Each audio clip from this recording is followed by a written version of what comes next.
دنیا کی حکمرانی دے نا، پاکستان کی بات نہیں کر رہا، پوری دنیا کی، تو بھی نہیں چاہیے مجھے اگر چاہیے تو اس کام کو آگے بڑھتے میں نے دیکھنا ہے. اس ملک میں جو مسائل ہیں نا وہ ایک ویلفیئر فاؤنڈیشن کی طرف سے میں ہوں، کوئی اور ہو، اس کی طرف سے یہ جو ہے نا حل ہونے چاہیے.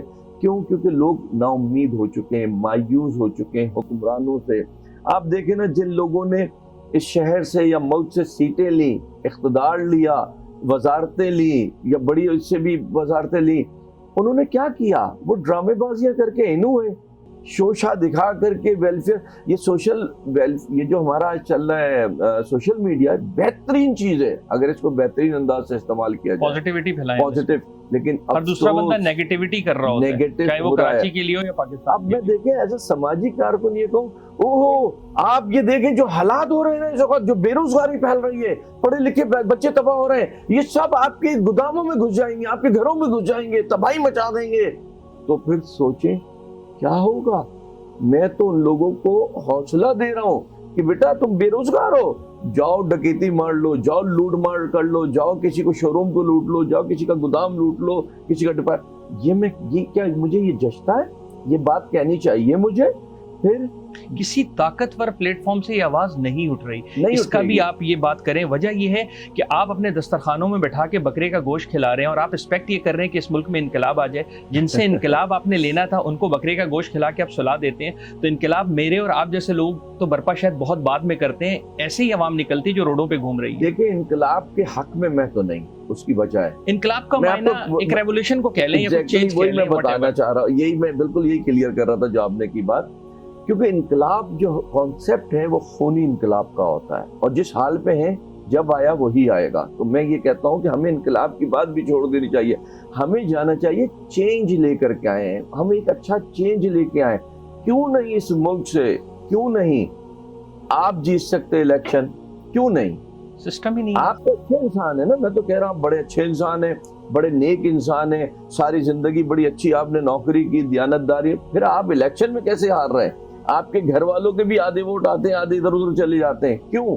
اس کا مقصد یہ ہے کہ وہ جو اللہ کی کہی بھی بات ہے کہ جیسی قوم ہوگی ویسے حکمراں آئیں گے. ہماری قوم میں خرابی ہے، ہمیں یہ ماننا چاہیے. میری اکثر اس بات سے میرے لوگ ناراض ہوتے ہیں، لیکن حقیقت تو یہی ہے. میں جس وقت سڑک پہ نکلوں گا تو میں چاہتا ہوں میں شہنشاہوں کی طرح جاؤں، کوئی کسی کو راستہ نہیں دوں گا، کوئی مجھ سے راستہ نہیں مانگے. لیکن بات یہ ہے کہ ہر آدمی یہاں یہ سوچ کے چل رہا ہے، اور جب اس کو راستہ نہیں ملتا تو دوسرے پہ اعتراض کرتا ہے. رک نہیں سکتے تھے 2 منٹ؟ دیکھ نہیں سکتے تھے؟ یہاں جو رونگ آ رہا ہوتا ہے نا، وہ جب آپ سے آ کے ٹکراتا ہے تو وہ آپ کو کہتا ہے کہ اندھے ہو کیا؟ تو خرابی تو ہمارے اندر ہے موجود، جو سچ بات ہے. اس خرابی کو دور کرنے کے لیے ہمیں اپنی سوچوں کو بدلنا پڑے گا. آپ ایک جوش میں ذرا سی بس اس بات پہ ایڈ کر دوں تاکہ آپ کی والی بات، جس بات کو آپ نے کہا نا دسترخوان، وہ دسترخوان چلا کون رہا ہے؟ وہ اسی ملک کی عوام چلا رہی ہے نا، وہ اس کو سپورٹ کر رہی ہے نا. کیوں؟ اچھا چل کہاں رہے دسترخوان؟ چھوٹے علاقوں میں نہیں چل رہا ہے، وی آئی پی سڑکوں کے اوپر چل رہا ہے، ڈیولپ ایریاز میں. ہمیں سوچنا تو چاہیے نا. ہم نے اورنگی دھابے جی، دیکھیں میرے شیلٹر ہوم میں صرف یہ جہاں یہ کیونکہ آفس ہے کہ اس کو میں نے ایسی جگہ رکھنا ہے جہاں ہر کسی کو ایزی ایکسیس ہو. لیکن جو شیلٹر ہوم ہیں جہاں میری سروسز ہیں اس کو مجھے اس طریقے سے عام نہیں رکھنا، کیونکہ لوگوں نے ادھر آنا ہے، لوگوں نے ادھر کانٹیکٹ کرنا ہے. لیکن ہمارے یہاں کچھ بھی بنائے، چاہے اندر کوئی کام ہو رہا ہو نہ ہو، شور شرابہ اور دکھاوا اتنا بڑا ہونا چاہیے کہ لوگ کہیں یہ کام کر رہا ہے دینے والا. لینے والا تو ہے ہی مجبور بیچارہ، اسے کچھ نہیں مل رہا، اندر جا کر کے وہ منہ پھیر کر کے بیچارہ چلا جائے گا. تو یہ ساری خرابیاں ہمارے اپنے لوگوں میں بھی موجود ہیں. اصل میں آپ تعمیری تنقید کرتے ہیں نا ایسے لوگوں کی جن کی مثال آپ دے رہے ہیں، تو وہاں سے پھر آپ کو ریزسٹنس بہت خلاف میں آپ کو ملتی رہتی ہے، ابھی بھی ہے.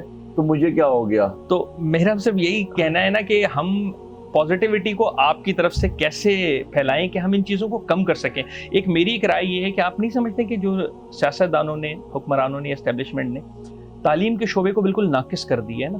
اگر ایجوکیشن سسٹم بالکل ایک جیسا نہیں ہوگا یا ایجوکیشن میں ہم اویئرنیس نہیں دیں گے تو کیسے یہ ملک ترقی کرے گا؟ اچھے اور برے کی تمیز ہم کیسے کریں گے؟ ابھی لاسٹ ہی لاہور میں اچھرا میں ایک واقعہ ہوا ہے، آپ دیکھ لیں عربی زبان کے اوپر کوئی ورڈ لکھا ہوا تھا، تو اس کی ایک بہترین مثال ہے کہ کیا ہم 47 کے بعد جس ملک کو ہم نے دو قومی نظریے اسلام کے نام پر لیا، ہم نے اتنا اسلام نہیں سیکھا کہ ہم حلوے کی عربی کو جان سکتے کہ اس کی عربی کی جو اردو کے مطلب کیا ہے؟ آپ کی بات یہاں تک کہ تو ٹھیک ہے تعلیم کے لیے کہ جس نے شور مچایا اس کو میں انٹرویو دے تو کہتا مجھے پڑھنا لکھنا بھی نہیں آتا، ٹھیک ہے یہاں تک کہ تو ٹھیک ہے تعلیم ہونی چاہیے۔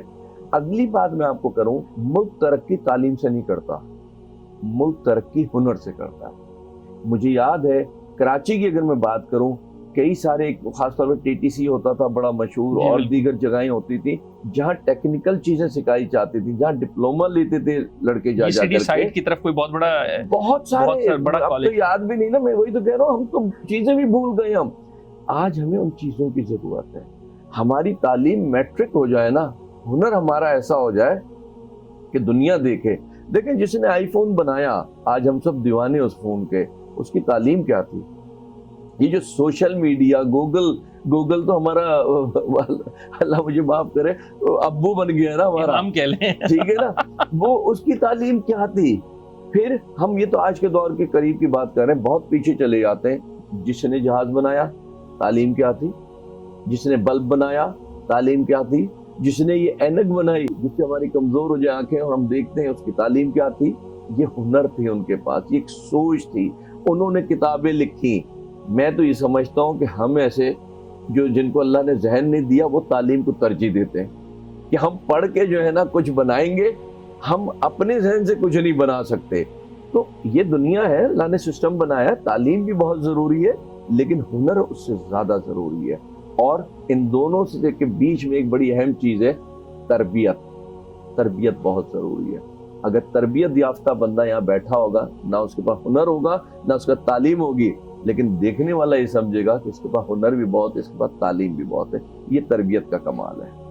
ہم تربیت کو اگر ہم اس معنوں میں لیں تو ہم اس وقت معاشرے میں تربیت میں کہاں کھڑے ہوئے ہیں؟ آپ دیکھیں نا، بے چینی، نہ ایسی انجہانی سی کیفیت اس پورے معاشرے کو ہم نے کر دی ہے کہ جو لوگ پیسہ ڈونیشن میں لگا رہے ہیں وہ ان کا زاویہ ہی صحیح نہیں ہے۔ میں آپ کو بار بار یہ کہہ رہا ہوں، میرا پوائنٹ اس پوائنٹ پہ یہ ہے کہ میں دیکھ رہا ہوتا ہوں، اس کی ایک مثال ایسی ہے کہ ہم نے ایک ریسرچ کیا کہ مسجدوں میں جو چندہ آ رہا ہوتا ہے وہ کہاں جا رہا ہوتا ہے، تو پتہ چلا کہ 80% چندہ جو ہے وہ وضو خانے اور باتھ روموں میں لگ رہا ہوتا ہے، ان کے میناروں پہ لگ رہا ہوتا ہے۔ ہم ڈیولپمنٹ میں خرچ ہی نہیں کر رہے ہوتے۔ تو یہ ایک میکینزم کیسے ہوگا؟ آپ جیسے باشعور لوگ جو اس فیلڈ میں ہیں، وہ کیسے اس میکینزم کو صحیح کرنے کی جو ہے تھانے اور اس میکینزم کو صحیح کریں ہم؟ دیکھیں اگر ہماری بات کریں نا تو ہم نے اپنے طور پہ، اپنے ادارے کے طور پہ بہت بہتری کی ہے۔ کون کیا کر رہا ہے اس کا جواب تو وہ دے گا، لیکن ہاں بہتری ضرور ہونی چاہیے۔ اور آپ نے جو بات کی نا کہ دینے والا جو ڈونر ہے، میں نے تو اس کو پہلے ہی آپ کو جواب دے دیا تھا نا۔ یہ جس چیزوں کی ہم بتا رہے ہیں کہ اس سے معاشرے میں تباہی پھیل رہی ہے، اس کو سپورٹ تو وہ ڈونر ہی کر رہا ہے نا، اس کو پیچھے ہٹنے کی ضرورت ہے نا، اس کو سمجھنے کی ضرورت ہے نا۔ پھر ایک مسجد علاقے میں نماز اگر آپ پڑھتے ہیں یا نہیں پڑھتے، اسی ٹائم چلے جائیں۔ اگر آپ کی جیب میں 2 پیسے ہیں، آپ کسی اچھی مد میں لگانا چاہتے ہیں تو آپ جا کے دیکھیں ادھر کمی کیا ہے۔ آپ 2 دن 1 گھنٹہ کھڑے ہو کے ادھر وہ کام کرا دیجئے۔ علاقے میں کوئی سرکاری ہی صحیح اسپتال ہے، ہم سب اعتراض کرتے ہیں، مووی بنا لی، وائرل کر دی، کتے گھوم رہے ہیں، بلے گھوم رہے ہیں۔ بھائی گھوم رہے ہیں تو مجھے بھی تو کوئی اپنا فرض ادا کرنا چاہیے نا۔ جس وقت گھر کے اندر کوئی مشکل آتی ہے تو ہم سرکار کا انتظار کر رہے ہوتے ہیں یا ہم خود اس کی مدد کرتے ہیں۔ تو جب ہمارے سامنے ایک مشکل ہے، ہمیں پتہ ہے سرکار کی طرف سے تو ختم ہے، کچھ بھی نہیں ہے، تو ہمیں آگے بڑھنا چاہیے۔ وہاں بیڈ ٹوٹے پڑے ہوئے ہیں تو آپ اس کو جوڑ کے رکھ دیجئے، ورنہ نیا لا کے اگر حیثیتیں رکھ دیجئے۔ اگر ادھر کتے بلے گھوم رہے ہیں تو آپ ان کو وہاں سے ختم کرنے کا انتظام کر دیجئے۔ ہم خود بھی سب کچھ کر سکتے ہیں لیکن ہم نہیں کرتے۔ ہماری آنکھوں کے سامنے سڑک پہ کیا کچھ ہو رہا ہوتا ہے، ہم ایسے نکلتے چلے جاتے ہیں۔ پھر بات ادھر ہی آ جاتی ہے نا کہ جیسی قوم ہوگی ایسے حکمران ہوں گے، اور اللہ نے کہا آپ کے اعمالوں کے بقدر آپ کے حکمران آپ پہ مسلط کیے جائیں گے۔ میرے خیال اس سے تو کم ہی مسلط ہے۔ اچھا، آپ کا سالم صاحب کور کام کیا کیا ہے؟ مجھے تھوڑا سا یہ بریف کریں گے پلیز؟ آپ نے ویسے شروع میں تعارف تو کرایا تھا، لیکن واقعی میرا وہ کام ہے جس میں لوگ سپورٹ نہیں کرتے۔ یہ ہے خالصتاً انسانیت کا کام، یہ ہے انصاف دلانے کا کام۔ یہاں پہ میں آپ کو کل کی پرسوں کی بات بتاؤں. ایک بچی ابھی گئی ہے, کل اس کا میسج بھی آیا تھا کہ اب یہ چیزیں اگر اس کو بھی سالو کر دے تو. وہ بچی اچھی پڑھی لکھی, بہت خوبصورت, 4 بچوں کی ماں. ایک شخص نے اس کی مجبوری سے فائدہ اٹھا کے زبردستی شادی کر لی, اس سے نام شادی کا دیا, خود نشہ کرتا تھا اور اس کو بھی نشے میں لگا دیا, بیوی کو. سڑکوں پہ پڑی ہوئی تھی, اس کی بہن نے دیکھا, بچوں سمیت لے. ایک بچی وہ کسی کو دے چکی تھی, 3 بچے اس کے پاس موجود تھے. جس وقت آئے ہیں نا تو ماں اور تینوں بچے کتنے بھوکے تھے میں آپ کو الفاظوں میں نہیں بتا سکتا, اور کس حال میں تھے وہ بھی نہیں بتا سکتا میں آپ کو. لیکن جس وقت وہ گئے ہیں نا وہ آپ تصور بھی نہیں کر سکتے. کل ہی ان کو یہاں سے ریلیز کیا 1 سال کے بعد, بچوں کو بھی ان کی ماں کو بھی, اور آج وہ زندگی پہ ہیں. کل جب میں اس سے بات, اس کی کال آئی رات کو, مجھے تو بات کر رہی تھی, تو مجھے وہی میں کہہ رہا ہوں نا, اتنے بڑے بڑے جو جملے کہتے ہیں نا, مجھے اپنے اندر شرم آنے لگتی ہے کہ نہیں یار اتنے اچھے تو ہم نہیں ہیں. ٹھیک ہے, عزت کا تعلق تو اللہ کی ذات سے ہے, وہ اللہ ہی دے رہا ہے, اللہ ہی ہمارے دلوں میں یہ بات ڈالتا ہے, تو آج ہم یہاں بیٹھے ہیں. یہ میں ان لوگوں میں سے نہیں ہوں جو اپنی ذات کے لیے بڑی بڑی باتیں کریں. ہم انسان بنے ہیں, ہم سے گناہ نہیں کریں گے تو بھی کہیں نہ کہیں ہو جائے گا. ہم انسان بنے ہوئے, ہم فرشتے نہیں ہیں. تو ہمیں یہ نہیں سوچنا چاہیے کہ ہم بڑے افضل ہو گئے, اور ہو سکتا ہے کہ میری چند اچھی باتوں کی وجہ سے مجھے عزت مل رہی ہو, اس سے زیادہ اچھے آپ ہوں, لیکن وہ والی چند باتیں نہ ہو, یا وہ والا کہیں انداز نہ اپنایا ہو, کہیں آپ اس طریقے سے دکھے نہ ہو. اتنا سا فرق ہو سکتا ہے نا. یقیناً مجھ سے اچھے اچھے لوگ ہیں, شاید آج تک اس کیمرے کی آنکھ کے سامنے نہیں آئے. ہمارے یہاں اچھا اور برا وہی ہے جو میڈیا بتاتا ہے. ہمارے یہاں وہ لیڈر چور ہو گیا جس کو میڈیا نے بتایا, وہ لیڈر ایماندار ہو گیا جس کو میڈیا نے بتایا. ہم نے کس کا جا کے آڈٹ کیا؟ ہمیں کس کا پتہ جا کر کے کہ کون صحیح ہے کون غلط ہے؟ تو ہم لوگ جو ہے نا, میں آپ کو ان شارٹ ایک پرانی مثال ہے وہ دے دیتا ہوں کہ ہم کدھر پہنچے اور ہمارے ساتھ ہوا کیا ہے. وہ کہتے تھے کوا چلا ہنس کی چال, اپنی چال بھی کھو بیٹھا. تو ہم پاکستانی قوم نا وہ لوگ ہیں کہ ہم نے ہنس کو دیکھ کے چلنا شروع کیا اور اپنی چال سے بھی ہم چلے گئے. کوئی ایسا واقعہ آپ کی پوری زندگی میں جس نے آپ کے دل کو چھو لیا اور آج تک آپ نہ بھولے ہو؟ کوئی ایسا سمٹمز یا کوئی ایسے واقعے کو آپ نے کور کیا ہو یا اس کو ریکور کیا ہو, جو بھی ہو؟ بہت واقعات, کوئی ایک ایسا واقعہ میں ایک ضرور سناؤں گا. بہت واقعات ہیں. ابھی حال ہی میں ایک بچی کو ہم نے نکالا تھا.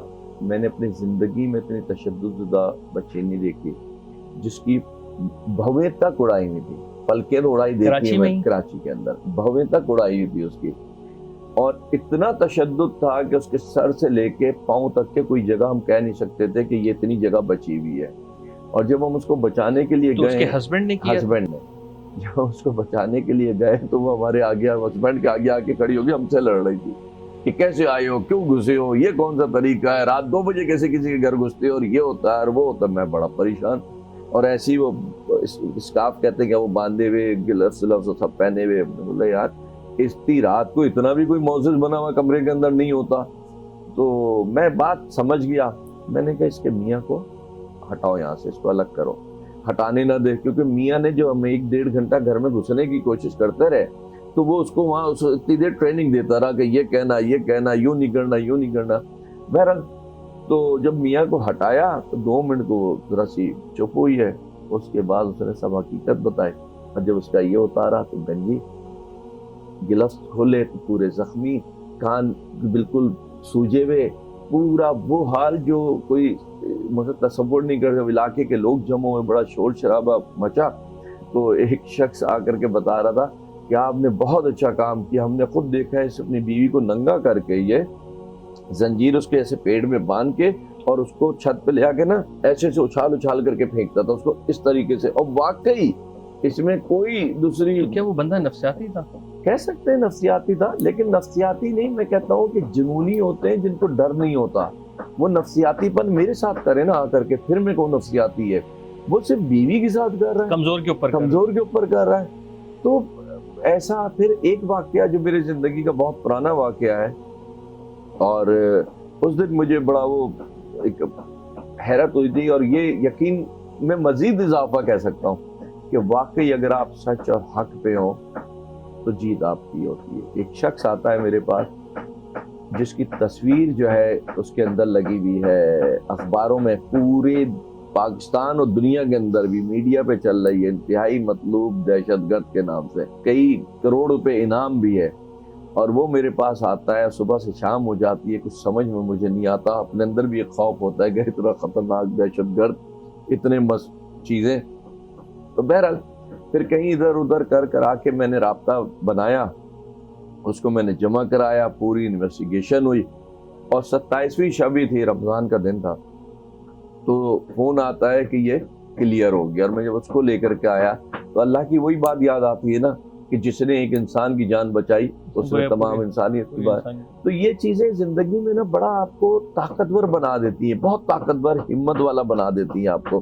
تو الحمدللہ ایسے 1 2 3 4 5 6 نہیں، سینکڑوں واقعات ہیں میرے پاس، لیکن وہ ظاہری بات ہے کہ وہ اگر سنانے گئے تو پھر بات ہی کہیں اور نکل جائے گی. اچھا، ایک چھوٹا سا سوال یہ کہ کوئی ایسا کام جو اب تک کرنا چاہتے ہو نہ ہو سکا ہو کسی بھی وجہ سے؟ ہاں، نہیں ہو پا رہا تھا، وہ اللہ نے حال ہی میں کر دیا ہے. اچھا چل، میں مبارک ہو. پیرنٹس ہوم بنانا چاہ رہا تھا، جس کے لیے مجھے جگہ درکار تھی. اللہ تعالیٰ نے ایک بڑی وسیع جگہ، بہت بڑے ایک حساب کتاب میں، ابھی وہ بن رہا ہے، انشاءاللہ جلد وہ آئے گا. اور اب جو نیکسٹ اسٹیپ ہے میرا، مجھے لگتا ہے اس پہ بھی اللہ جلد کامیابی دے گا. یہ کہاں پر ہے آپ بنا رہے ہیں؟ یہ ادھر ہی کراچی کے اندر ہے. کس جگہ لوکیشن؟ یہ سراف گوڈ کے پاس ہے، یہ ہائی وے کی طرف. اس کا کیا موٹیو ہوگا، آؤٹ پٹ کیا ہے اس کا؟ اس کا موٹیو دیکھیں، وہاں کون رہیں گے، کیا اس کا؟ ادھر وہ رہیں گے جن کو کوئی رکھنے کو تیار نہیں ہوگا. ایج لمٹ کوئی بھی نہیں ہے؟ کوئی ایج لمٹ نہیں ہے، وہ پیرنٹس ہوم ہے. پیرنٹس جو ہے نا، بچے بھی ہوتے ہیں، جوان بھی ہوتے ہیں، شادی شدہ بھی ان کے بچے ہوتے ہیں، تو وہ ان میں سب کچھ ہوں گے اور ہم ان کے پیرنٹس کی طرح ہوں گے وہاں پہ. تو اور کیئرنگ سینٹر ایک جسے کہہ لیں آپ، کہ ان کی کیئر، معذور ہے، کوئی بوڑھا ہو گیا، چل پھر نہیں سکتا، اس واش روم نہیں جا سکتا، ان لوگوں کے لیے وہ بن رہا ہے. وہ اب جو ہے نیکسٹ میرا پلان، اور اس کے لیے کافی کام ہو بھی گیا اب الحمدللہ، اور آگے بھی امید ہے کہ کراچی میں ایک بہت بڑا ہاسپٹل بناؤں گا، اور ایک ایسا ہاسپٹل بناؤں گا جس کے اندر مقصد بنا رنگ و نسل ہی لوگ آئیں گے، کسی قسم کی کوئی پرچی نہیں ہوگی، کسی قسم کی، صرف اس کی بیماری کی پرچی ہوگی کہ کس بیماری کے لیے آئیں، کیا علاج چاہتے ہیں، یا اگر بیماری نہیں پتا تو اس کا پورا ٹریٹمنٹ ہو، اور وہ جب جائے تو کوئی بلنگ نہ ہو. کوشش ہوگی زندہ جائے، لیکن زندگی موت اللہ کے ہاتھ میں ہے. میں اکثر لوگ کہتے ہیں یہ تو قاتل اسپتال ہے، میں کہتا ہوں یار قاتل نہیں ہے، دن بھر وہاں سے زندہ بھی نکل رہے ہوتے ہیں. ہم جا کر کے نا نیگیٹو چیز کو ہی ڈھونڈ کر کے شور مچاتے ہیں. تو اسپتالوں میں زندہ آتے بھی ہیں، مرے ہوئے بھی آتے ہیں، اور زندہ بھی جاتے ہیں، مرے ہوئے بھی جاتے ہیں. لیکن کوشش یہ ہوگی کہ وہ جو ایک درد، ایک غم، ایک پریشانی ہے، کہ ایون اگر پنجاب کا بھی کوئی بندہ ہے، KPK کا ہے، بلوچستان کا ہے، گاؤں دیہات کا ہے، لا نہیں سکتے اس کو، پیشنٹ کو اپنے، کوئی سنبھالنے والا نہیں ہے، تو وہ تک ہم پوری جو ہے نا اس کو سپورٹ دیں گے بھرپور، کہ اس کا بندہ صحیح ہو، ویڈیو کالنگ پہ ہو، اور جب وہ جانا چاہے، جب وہ صحیح ہو جائے یعنی، تو اس کو گھر تک کے پہنچا دیں. دیٹس گڈ، اللہ آپ کو کامیاب کرے. فلاحی ادارہ آپ چلا رہے ہیں، اور بھی بہت سارے لوگ چلا رہے ہیں. آپ کی نظر میں فلاحی ادارے میں سب سے امپورٹنٹ پارٹ کیا ہے؟ کس چیز میں زیادہ محنت کرنے کی ضرورت ہے؟ انسانیت، رویہ اپنا، ٹھیک ہے، ذاتی رویہ آپ کا، اور انسانیت ہونی چاہیے آپ کے اندر، ایمانداری ہونی چاہیے آپ کے اندر، اور احساس ہونا چاہیے. اگر احساس ہے تو ٹھیک ہے. اور فلاحی ادارہ ایک بڑی بلکہ اہم چیز ہے، بنا رنگ و نسل ہونا چاہیے. نہ آپ کی قوم، ذات، زبان، فرقہ لوگوں کو پتہ ہونا چاہیے، نہ آپ کو اس پہ بتانا چاہیے. میں جو بھی ہوں، میں صحیح ہوں یا میں غلط ہوں، میرا رویہ اچھا برا ہونا چاہیے. مجھے ضرورت نہیں ہے کہ میں بتاؤں کہ میں کس فرقے سے ہوں، کسی فرقے کے لیے راستہ ہے یا نہیں ہے. یہ میرا ادارہ انسانیت کا ہے، انسانوں کے لیے، سب کے لیے کھلا ہوا ہے. اللہ کی نبی کی حدیث کا مفہوم بھی ہے نا، جو ذرا سی برابر بھی عصبیت لے کر آیا وہ ہم میں سے نہیں ہے، میری خوشبو سے ہی محروم رہے گا. تو عصبیت تو ویسے بھی اس معاشرے میں اور ایون پاکستان میں ہونی نہیں چاہیے. سب سے بڑا بگاڑ ہی شاید پاکستان کا عصبیت کا ہے، کہ میں یہ ہوں، میں وہ ہوں. بینگ آپ پاکستانی ہو کے سوچیں اور پازیٹیونیس کو پھیلائیں تو میرے خیال سے یہ ملک بہت جلدی ترقی کر جائے گا. مگر ایک بات، اب دل کی بات کروں، یہ تو پازیٹیو باتیں کر رہا تھا نا، ذرا سی اس میں نیگیٹیوٹی ڈالوں میں آپ کو.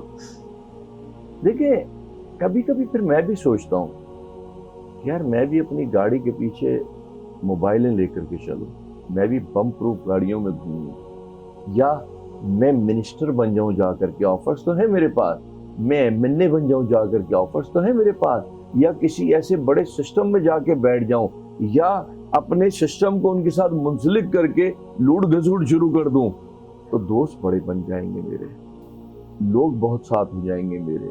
ہماری قوم کی ایک بڑی بدنصیبی ہے, جس شخص کو گالیاں دے رہے ہوتے ہیں اور وہ بڑا آدمی ہوتا ہے, جب وہ آتا ہے تو اس کے ساتھ تصویر کھنچوانے کو ترس رہے ہوتے ہیں. یہ ہماری بدنصیبی ہے. میرا اصول یہ ہے, اگر آپ کو میں اچھا نہیں سمجھتا, میں آپ کے ساتھ بیٹھ کے انٹرویو نہیں دوں گا, میں آپ کے ساتھ ایسا گیسٹ کہیں نہیں بیٹھوں گا. میرا یہ اصول ہے. میں اس اصول میں دنیاوی حساب سے پیچھے ہوں, اپنے ایمان کے حساب سے بہت کامیاب ہوں. آپ سے مل کر, اور ویسے بھی آپ کو میں نے تھوڑا سا پڑھا بھی اور آپ کو میں جانتا بھی ہوں, بہت سارے لوگوں کی ریڈ لائن آپ کراس کر جاتے ہیں, ٹھیک ہے, تو جان کا خطرہ کیسا رہتا ہے آپ کو, یہ مجھے بتائیں, کیونکہ میں نے بہت ساری جگہوں پہ دیکھا, آپ نے بہت سارے لوگوں کی ریڈ لائن بڑے دھیمے اسٹائل میں کراس کی, تو اس وقت جان کے خطرے کو آپ کیسے ڈیفائن کرتے ہیں؟ دیکھیں مجھے ایک بات بتائیں, یا کہیں سے کوئی تھریٹ کال کبھی آئی ہو؟ بہت ہوتے ہیں, پرواہ نہیں کرتا, اکیلے گھومتا ہوں, نہ میرے پاس ڈرائیور ہوتا ہے نہ گارڈ ہوتا ہے, تنہا اکیلے گھومتا ہوں. بات دیکھیں یہ ہے, آپ مجھے اگر جان کا سرٹیفکیٹ دے دیں تو میں موت سے ڈروں, جب میرے پاس جان کا سرٹیفکیٹ ہے ہی نہیں. میں نے آپ کو شروع میں کہا کہ میرا ایمان وہ ہے, زندگی موت رزق سب لکھ پا کے لے کے آیا ہوں, وہ میں نے پانا ہے. دنیا میں کوئی کچھ بھی کر لے, راستے بند کر دے میرے لیے, میرا دشمن بن جائے, وہ میں نے پانا ہے, اس کے بغیر میں نے دنیا سے نہیں جانا ہے. تو اس لیے میں ان چیزوں کو تو بالکل ترجیح دیتا ہی نہیں ہوں میں, بالکل بھی.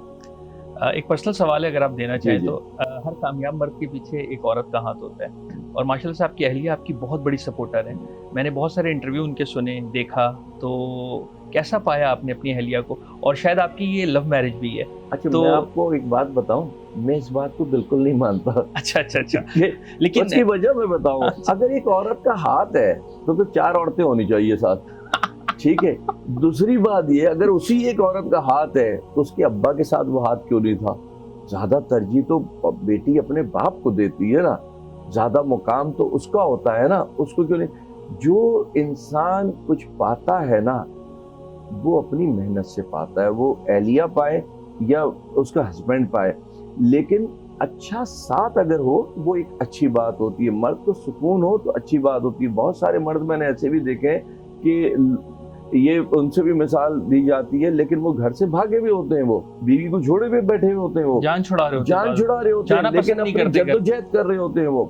دیکھیں ہوتا کیا ہے, لڑکے جسے کہتے ہیں نا وہ لاؤبالی سے ہوتے ہیں, بالکل ہی گھومنے پھرنے موج مستی والے ہوتے ہیں. جب شادی ہوتی ہے نا تو ذمہ داریاں اس کے اوپر پڑتی چلی جاتی ہیں, پھر وہ اپنی ترجیح کمانے کی طرف دے رہا ہوتا ہے. تو لوگ یہ سمجھتے ہیں کہ اچھا 2 منٹ کو ہم گھما پھرا کے اس بات پہ ہی آ جاتے ہیں. بالکل آپ نے صحیح کہا کہ عورت کا ہاتھ ہوتا ہے مرد کو آگے پہنچانے میں, تو وہ جو مرد تباہ ہو جاتے ہیں اس کے پیچھے کس کا ہاتھ ہوتا ہے؟ وہ بھی عورت کا ہی ہوگا. تو پھر وہ جو انڈین رسومات ہیں منحوس کی, اسے ہمیں ایکسیپٹ کرنا چاہیے. اصل میں فیملی سے اگر آپ کو سکون ملے نا تو آپ دنیا میں بہت کچھ پرفارم کر سکتے ہیں. میرا ان معنوں میں تھا کہ اگر آپ فیملی میں آپ کو بہت اچھی سپورٹ مل جائے نا, چاہے وہ اہلیہ ہوں, والدہ ہوں, یا آپ کے گھر کے لوگ ہوں, اگر آپ فیملی سے ڈسٹرب ہوں گے نا تو پرفارم اچھا نہیں کر سکیں گے. آپ کو ایک بات بتاؤں, بڑا سنبھل کے بول رہا ہوتا ہوں, میں ہوں طارق مسعود دوسرا, سمجھ گئے آپ؟ یعنی خواہش بھی آپ کی اگلے 3 بالکل وہی ہے میری خواہشات. آپ کی ملاقات مجھے طارق مسعود صاحب سے انشاءاللہ کروانی ہوگی بہت جلد. میں آپ کو ایک بات سچ ایمان والی بات بتاؤں آپ کو, اور یہ اس کے آگے نہیں بول رہا, میں پیچھے بھی یہ بولتا ہوں, کسی کو بری لگتی ہے لگ جائے. طارق مسعود ایسے مولانا نا اس معاشرے میں نہیں ہے, نہ تھے, اس لیے ہم تباہی پہ پہنچے. ہمارے یہاں مولانا بھی بناوٹی ہیں. طارق مسعود ایک کھلا ڈلا انسان ہے, ایک آدمی ہے. میں اس کو مولانا کی نگاہ سے نہیں, میں ایک اچھے انسان کی نگاہ سے اس کو دیکھ کے بات کر رہا ہوں. وہ ایک انسان ہے, بہترین انسان ہے, وہ فل موج مستی کے ساتھ جیتا ہے وہ آدمی, لیکن اس کو دین پتہ ہے, دین کیا ہے, اس لمٹ کے اندر جیتا ہے وہ, ٹھیک ہے. کل پرسوں بھی ان کا ایک میں دیکھ رہا تھا, میں ابھی بولوں گا نہیں اس لیے کہ وہ ہمارے یہاں فرقوں میں تول لیتے ہیں باتوں کو, لیکن بات مجھے سمجھ میں آئی تھی. میرا جو ایمان ہے نا وہ ہے کہ میں فرقے سے نہیں تولتا, دوست دشمن سے نہیں تولتا. میرے دماغ میں لگنی چاہیے بات کہ یار یہ بات اس آدمی نے بالکل صحیح کہی ہے. آج ہماری بہن بیٹیاں کدھر پھینک رہی ہیں کوئی اندازہ ہے؟ کل ہماری بہن بیٹیوں کے ساتھ کیا ہوگا کچھ اندازہ ہے؟ اگر اس کو کچھ سمیٹ لیتا ہے نا وہ اچھی بات ہے, بجائے اس کے گناہ کی طرف جائیں. یہ نمازیں پڑھنے سے نا روح کی خواہش ختم نہیں ہو جاتی ہے, پیسہ آ جانے سے روح کی خواہش. جو عورت ساری زندگی مرد کو کوستی ہے وہ اپنی بیٹی کی شادی کرنے کے لیے کیوں تڑپ رہی ہوتی ہے؟ اس کو تو نہیں کرنا چاہیے. جب اس نے فائنل کر دیا کہ مرد برا ہے تو پھر مرد برا ہے. بیٹی کا جو مرد آئے گا وہ کیا مرد نہیں ہوگا کیا؟ یہ اصل بات وہ یہ ہے نا کہ ہم شعور کی طرف جاتے ہی نہیں ہیں, ہم حقائق کی طرف جاتے ہی نہیں ہیں. ہمیں ڈمی زندگی جینی ہے, ہمیں جھوٹ پہ رہنا ہے, ہمیں جھوٹ پہ جینا ہے. اور اسی لیے میں نے کہا کہ میں ان میں سے نہیں ہوں. میں نہیں بولنا چاہ رہا تھا طارق مسعود کے لیے, لیکن میں بول پڑا کہ ان ایسے اگر مولانا ہو نا معاشرے میں تو ہم بہتری کی طرف ضرور آ جائیں گے. بیسیکلی آپ کی اس بات سے کنیکٹ کروں گا کہ دوسری یا تیسری شادی کی ضرورت جس کو ہے نا اس سے جا کے اس کی ضرورت کو پتہ کریں. آپ ایسے بندے سے نہ پتہ کریں جس کو ضرورت نہیں ہے. آج معاشرے میں جتنی لڑکیاں بیچاری گھروں میں بیٹھی ہوئی ہیں, چاہے وہ طلاق یافتہ ہوں, بیوہ ہوں, بچوں کے ساتھ ہوں, ان کو ہم غلط نگاہوں سے یا اپنی خواہشات کی تکمیل کے لیے تو معذرت کے ساتھ دیکھتے ہیں, اپروچ تو کرتے ہیں. نکاح کے لیے 100 میں سے کتنے لوگ اپروچ کرتے ہیں؟ دیکھیں میں اس موضوع پہ زیادہ بولنا نہیں چاہتا کہ دوسرا طارق مسعود بن جاؤں گا میں تو, مگر یہ ضرور ہے کہ اتنا سمجھ لیجئے کہ کسی جائز چیز کو حرام نہیں کہنا چاہیے, اس کے پیچھے فساد نہیں ہونا چاہیے. آج ہماری بہن بیٹیاں نہیں کرو بھائی, خدا کے واسطے کوئی مرد دوسری نہ کرو یار, میں تو کہتا ہوں پہلی بھی نہ کرو چلو, لیکن خدا کے واسطے اتنا تو سوچو کہ اس عورت پہ کیا گزر رہی ہوگی جو ایک مرد کے انتظار میں. مرد کا انتظار صرف وہ فزیکلی نہیں ہے, مرد کو اللہ نے بنایا ہے اور عورت نہیں آئی تھی دنیا میں تو مرد اترا تھا نا. تو دنیا بنانے سے چلانے کے ساتھ ہی یہ بتایا تھا نا کہ آدم کو حوا کی ضرورت تھی نا تو دنیا میں لائی گئی تھی. ہم کیوں نہیں سوچتے ان باتوں کو کہ یہ ضرورت ہے, یہ ضرورت ہے, اس کو پورا ہونا ہے, اس کو پورا کرنا ہے, اور نہیں کرو گے تو بےہودگی حرانیت پیدا ہوگی. بات یہ ہے کہ آج ہماری بہن بیٹیاں جو ہیں, ہماری بہنیں, میاں نشہ کر رہا ہے نہیں چھوڑ رہی, جوا کھیل رہا ہے نہیں چھوڑ رہی, حرام کما رہا ہے, رشوت لا رہا ہے, ہر گندا کام معاشرے کا دین کا کر رہا ہے نہیں چھوڑ رہی. قیامت اس دن آتی ہے جس دن وہ دوسرا نکاح کر لیتا ہے. تو یہ تو نہ کرو نا, زنا معاف ہے, دوسرا نکاح معاف نہیں ہے, معذرت کے ساتھ. تم اگر اپنے میاں کی غلط چیزوں پہ جو دین اور قانون کے مطابق ہیں ان پہ اگر یہ اسٹیپ لیتی ہو نا, اور چلو پھر اس پہ بھی لیتی ہو, تو میں تو کہوں گا یہ ہے ہماری عظیم بہن, ہماری بیٹی, اس معاشرے کی بیٹی. لیکن تم ان سب گندوں کو ہضم کرتی ہو اور ایک جائز کام پہ قیامت برپا کر دیتی ہو, یہ بہت بڑا ظلم ہے.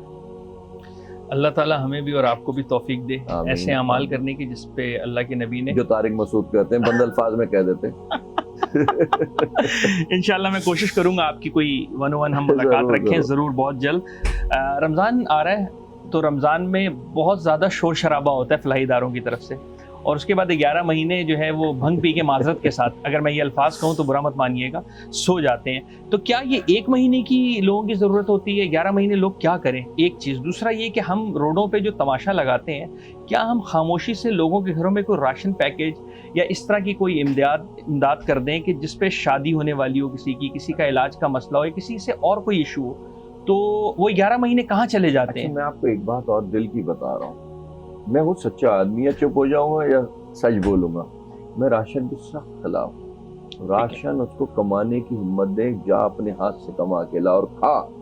اگر ایک ایسی سنیے میں ایڈ کر رہا ہوں اس میں بات.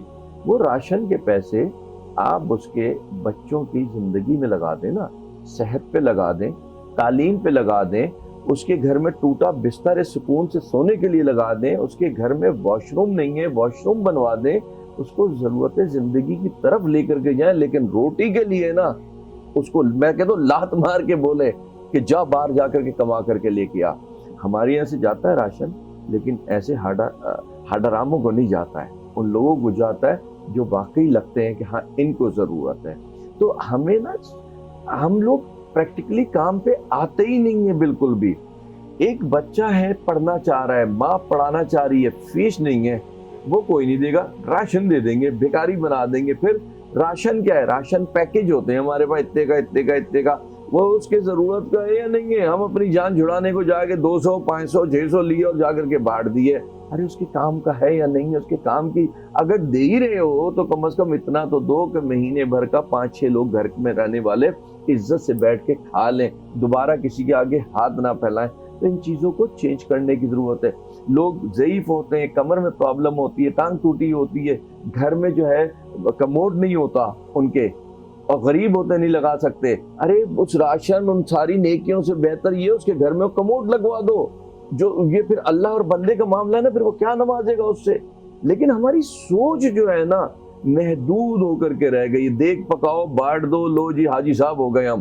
یہ حاجی صاحب کے کانسیپٹ سے ہمیں جو ہے نا آگے نکلنا پڑے گا. فلاحی ادارے جو کام کر رہے ہیں ایک مکمل میکینزم میں ان کا آڈٹ ہونا چاہیے آپ کی نظر میں؟ بالکل ہونا چاہیے. آپ اپنا آڈٹ کرواتے ہیں؟ بالکل کراتے ہیں, اور الحمدللہ ہم EAD اکنامکس افیئر ڈپارٹمنٹ میں بھی رجسٹرڈ ہیں, ہم PCP میں بھی رجسٹرڈ ہیں, اور ہم بہتر سے بہتر کر رہے ہیں. لیکن ایشو کیا اب بات وہی ہے کہ بات نکلے گی تو دور تک جائے گی. کیا آڈٹ, کیا رجسٹریشن؟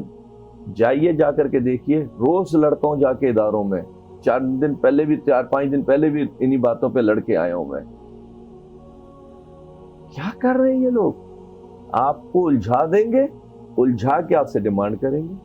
آپ ایک ادارہ بنانا چاہتے ہیں, اس کی رجسٹریشن کی فیسز نہیں ہے, دے دیجئے, پھر سالوں پڑا رہے گا وہ انڈر دا ٹیبل کام. جی ہمارے اس فون پہ سارم بھائی میں بھی آپ سے ڈسکس بھی کروں گا اس پروگرام کے بعد.